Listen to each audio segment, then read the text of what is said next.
Estamos aqui na cidade de Ipatinga. Aqui na entrada dessa curva eu tenho a BR-458.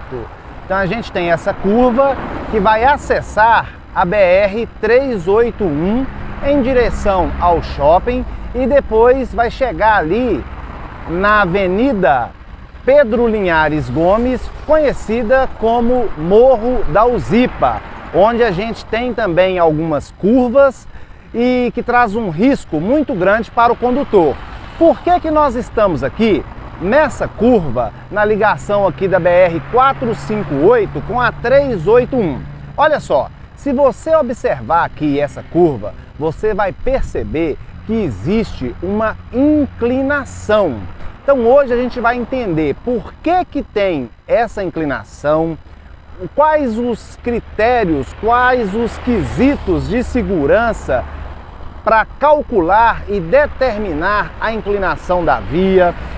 Nas curvas onde não tem a inclinação, quais os cuidados que a gente deve ter. Então venha comigo, nós vamos aqui deslocar por essa curva, acessar a BR-381 e ir até o Morro da Uzipa, fazendo um bate-papo mais técnico, explicando as grandezas que estão relacionadas com a segurança viária aí, né? Só para antecipar, entre elas, inclinação da via, raio de curvatura, velocidade, como que é feito esse cálculo e quais os cuidados que você deve ter ao ingressar numa curva. Venha comigo e vamos lá conhecer a nossa cidade de Ipatinga e ver essas questões de segurança envolvendo as nossas vias. E aí pessoal, estamos aqui na 458, vamos acessar a curva que eu mostrei para vocês aí. Estamos numa velocidade de 60 km por hora, tá? Velocidade aí segura, então vamos lá. Vocês vão perceber aqui, ó, vamos ir devagar para vocês ir percebendo os detalhes. Vocês vão perceber aqui, ó, que nós temos uma inclinação bem considerável aí, tá vendo? E o veículo entra na curva com a segurança, tá vendo? Estável. Agora a gente está acessando aqui a 381.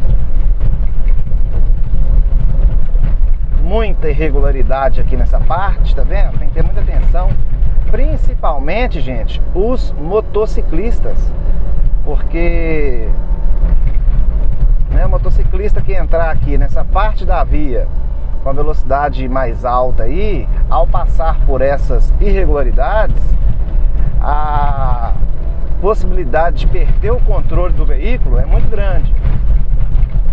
Tá vendo?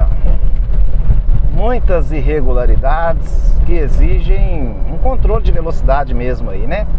Aí a gente tem aqui na entradinha dessa ponte aqui, ó, tá vendo? Algumas irregularidades também. Na saída aqui, mais uma. Enfim, vamos falar sobre as curvas. Olha só, pessoal, o que acontece? Quando a gente vai tratar do assunto das curvas, a gente tem o movimento circular uniforme. Movimento circular uniforme é um movimento circular, como o próprio nome diz, né? Então nós temos aí o movimento retilíneo uniforme, que é em linha reta, e o movimento circular uniforme.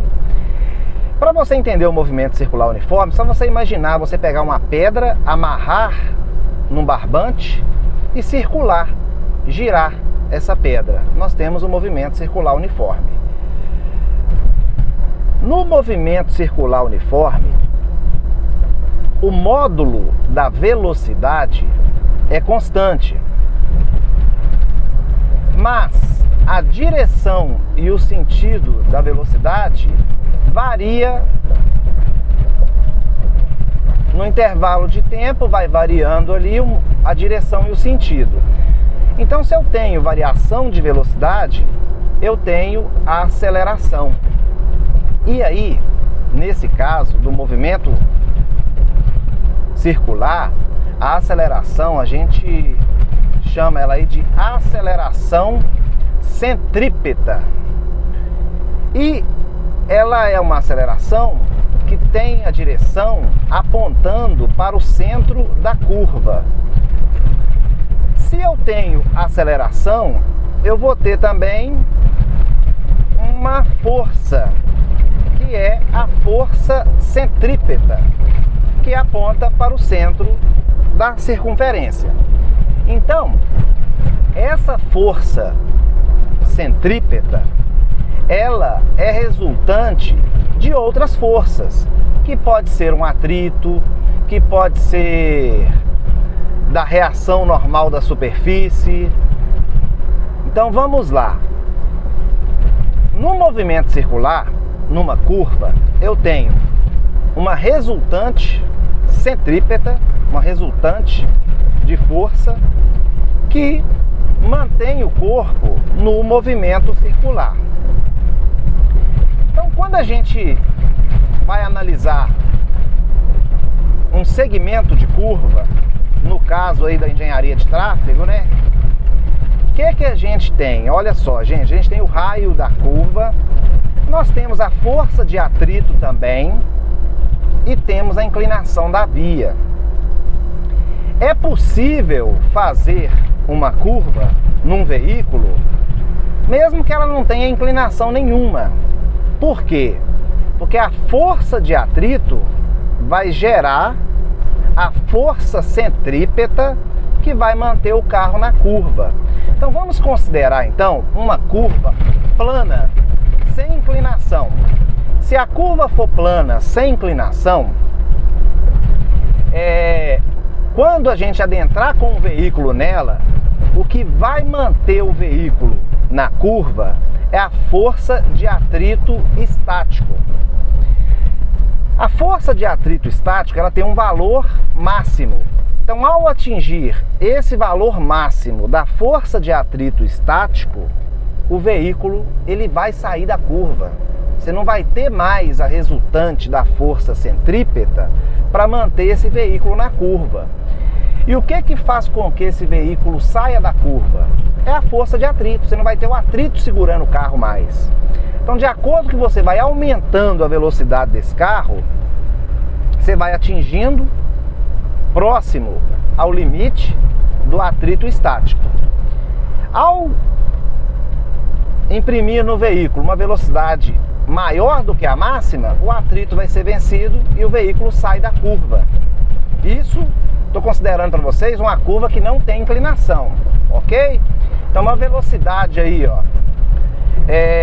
razoável para entrar numa curva sem inclinação é uma velocidade baixa, velocidade de 30, 40 km por hora, dependendo do raio de curvatura. A inclinação, ela já é um outro fator. A gente tem um limite de 8, alguma coisa aí, aproximadamente 8 graus, que a curva pode ser inclinada aí nos perímetros urbanos, né? Mas essa inclinação, ela serve para quê? Quando a gente vai calcular o atrito no plano horizontal, a gente tem uma reação, que é a reação da superfície, que a gente chama de reação normal da superfície. Quando a gente tem a inclinação, a gente vai ter uma componente dessa reação normal da superfície que vai gerar uma força centrípeta, que vai contribuir para que o veículo permaneça no movimento circular. Vamos falar de uma forma mais simples aqui. O que gera essa força de reação da superfície, normalmente ali é o peso, né? Então imagine um plano inclinado ou uma curva que está inclinada. O peso, ele é verticalmente para baixo, certo? Mas eu vou ter uma componente desse peso, que é o Px, que a gente tem a fórmula matemática para calcular, né? Uma componente desse peso, e a gente tem uma componente também da reação normal da superfície, nessa direção, apontando para o centro da curva. Então, quando a gente tem essa inclinação, a gente pode imaginar até que não tem o atrito que vai segurar o veículo na curva, mas apenas com a inclinação, o veículo já consegue fazer a curva com uma certa velocidade. Então vamos lá. Com a inclinação e o atrito, é possível fazer curvas com velocidades maiores. Entenderam? Agora a gente está aqui no Morro da Uzipa.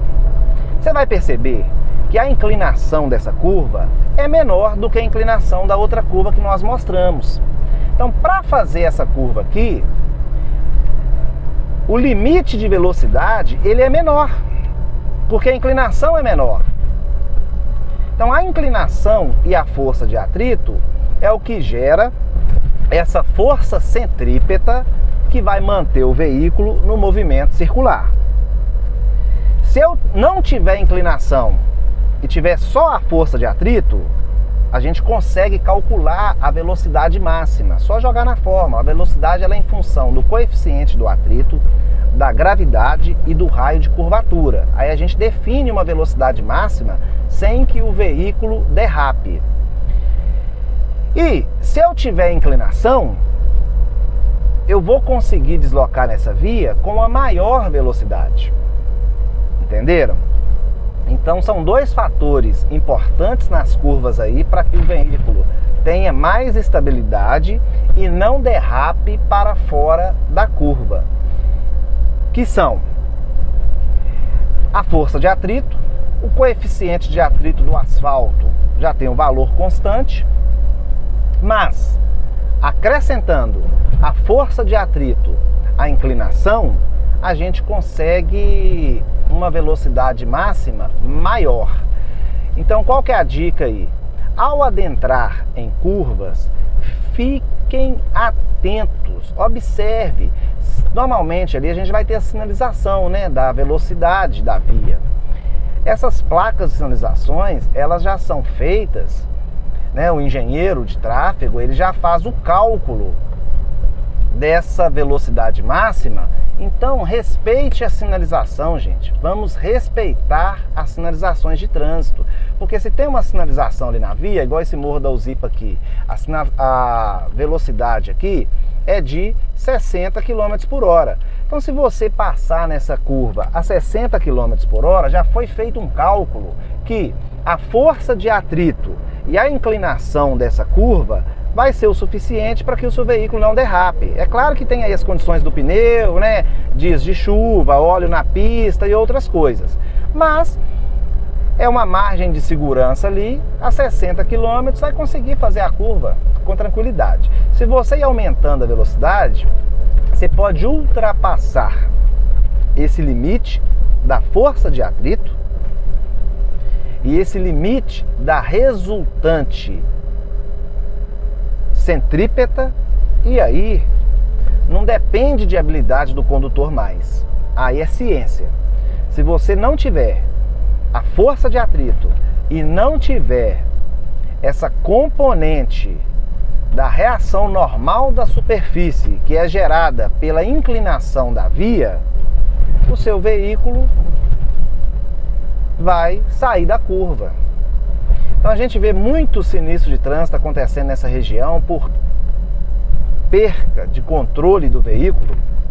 O condutor perde o controle do veículo. Então possivelmente alguns desses sinistros acontecem porque a velocidade está acima da velocidade aqui que a força de atrito e a componente da reação normal da superfície consegue suportar. Ou seja, você vai vencer a resultante centrípeta da curva. Forte abraço a todos. Valeu!